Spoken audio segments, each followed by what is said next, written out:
Hey everyone, I am TheViper, back with another competitive Civ overview, and today we're traveling to Africa to talk about the Ethiopians. According to the numbers, it is a balanced Civ with a roughly 50% win rate. Their play rate is a bit lower as of late, but that might have something to do with the range unit pathing, as they do rely on the range units for a lot of their success. I believe the Ethiopians rely a lot on their early timings to take an advantage in the game, and it shows in the win rate versus game length, as a significant portion of their wins come in the first 30 minutes. Aztecs, Armenians, and Gujaras are good matchups for them, whilst they really struggle versus Dravidians in particular, and other civs that deal well with range units such as Koreans, Britons, and the Persians. Ethiopians have been a go-to civ in many tournaments for their early power spikes with archer play, both in Random Map and Empire Wars, especially a few years back, but we have not seen them as much in recent times. In the Dark Age, they don't have any bonuses that they can benefit from, but as you transition to the Feudal Age, you get 100 food and 100 gold for free, and this repeats each time you advance another age. This influx of resources is also why they are a popular choice for a fast archer opening, as despite the eco balance being towards wood and gold, they can still easily afford the double Birax upgrade and early fletching to apply pressure. Sometimes the archers are preceded by a drush or a man-at-arms opening, and otherwise you will really only see some scouts or skirms included if you need support versus enemy skirmishers. Archers are their bread and butter unit, as they have a civilization bonus where archers fire 18% faster. Transitioning to the Castle Age is a key moment for the Ethiopians, where you will also receive another 100 food and 100 gold. The aim here is to reach the age faster than the opponent and immediately overwhelm them. You'll have faster firing crossbowmen, often supported by either a few knights to help versus counter units, or mangonels. Really rushing that university to do an early ballistics upgrade is also very common.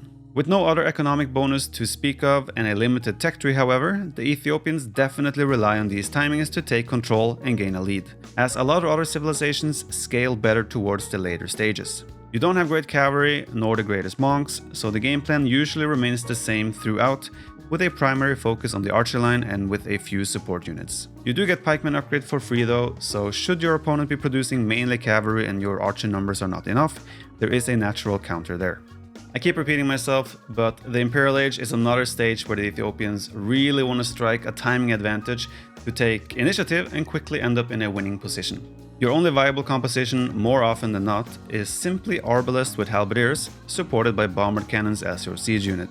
There will be cases where you want to include Shotel warriors or cavalry units for some more mobility, but they are quite rare.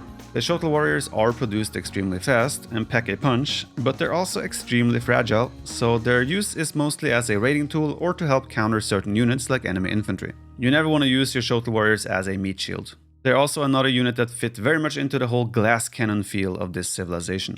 In more closed maps, however, they are quite impressive. Despite the lack of good monks, their immobile army composition performs very well in maps like Arena or Black Forest. This is where I also want to touch more upon their siege units. Porson engines is their Imperial Age unique technology, and it increases the blast radius of Siege Workshop units. This is an incredibly strong upgrade, and you'll notice it immediately when this upgrade is in play. The Ethiopians get all the units in the upgrades in the Siege Workshop as well, except regional armored elephants and soon to be in the Siege Workshop Flaming Camel, which still means they have some of the best siege units in the game. In Black Forest, you'll often see halberdiers in front and a ton of siege onagers and bomber cannons in the back, a proper death ball army. Another quick mention is that with the plus 100 food and gold upon reaching the Feudal Age, one can go straight to the Castle Age without mining any gold, given that you did not research Loom, which will give you an incredibly smooth start to a boom on the more closed maps. In team games, Ethiopians are one of the top picks both for a pocket and a flank position on the mentioned closed maps, and also a very high priority for an archer flank on the more aggressive maps. Amongst their water options we find, galleons. Naturally they do okay early on due to their food and gold bonus, but they scale very poorly towards the late game as they only have one elite upgrade with the mentioned galleons. Access to shipwright does help, but they're still very limited. They have a bit of flexibility in the opening on hybrid maps with the extra gold, but I would also avoid playing them there, and we rarely see them played in a competitive setting on those settings either. Overall, I think the Ethiopians on the surface are not a very complex civ and they are fairly straightforward to play, but on a competitive level, they have an extremely high ceiling, so they require a lot of ability and skill to execute properly. I really like their description as a glass cannon civ. In 1v1s, you'll either win with your initial timings, or you'll struggle as the game drags on, and otherwise they can be an absolute powerhouse in team games, both as a flank and a pocket depending on the map. At last, this is how I rank them in the different categories. On land, I give them a B, which they will also get on the hybrid maps, where again, they can be a bit hit and miss, but they have some potential. On water, as mentioned, very limited, so there's a C, and on closed maps, I will give them a solid S. Through the ages, I will give them a D in the Dark Age simply because they have no bonus. Feudal Age gets an A, Castle Age and Imperial Age gets a B, and then in the post-Imperial Age they get an A. Now keep in mind, their strength on Imperial Age and post-Imperial Age will vary also depending on the maps, but overall I still think A is a fairly decent shout for post-Imp. There you have it, Ethiopians in the history books for the competitive Civ overview. If you have any thoughts or opinions on what I just said, if you would rank them differently, please do let me know in the comment section below. Otherwise, leave a like if you enjoyed, subscribe for more, and I will see you guys for the next video. Thanks for watching.